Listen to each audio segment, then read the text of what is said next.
Now, Russia will not supply its advanced air defense missile systems to Iran. The chief of staff of the Russian armed forces says Moscow shelved the plan because the missiles fall under the latest UN sanctions on Iran. RT's Natalia Novikova has the details.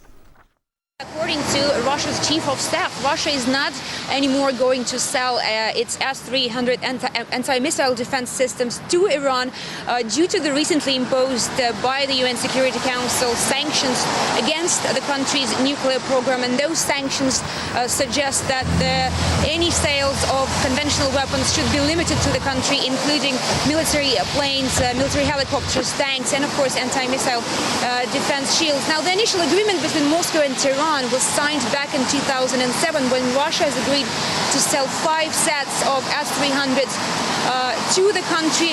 Now the decision has been reversed, but according to Russia's chief of staff, whether this contract will be cancelled altogether will depend on Iran's actions. We're still waiting to hear from Iran on this decision of the Russian authorities, but Russia has already once postponed the delivery of S-300 missiles to Iran last winter, and the decision was not at all welcomed in Iran, so it is unlikely that it will be welcomed this time. But Russia and Iran cooperate in the sphere of peaceful nuclear energy.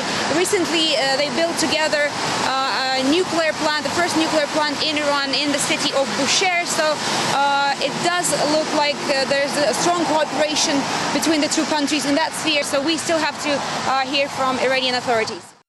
Igor Hokhlov from the Moscow-based Institute of World Economy and International Relations says that Russia's decision to stop selling missiles to Iran will be a serious blow to Iran's defense capabilities. Iran is totally dependent on its contract with Moscow if it wants to provide security for its airspace, and there is no other way to get similar missiles but to purchase them from Russia.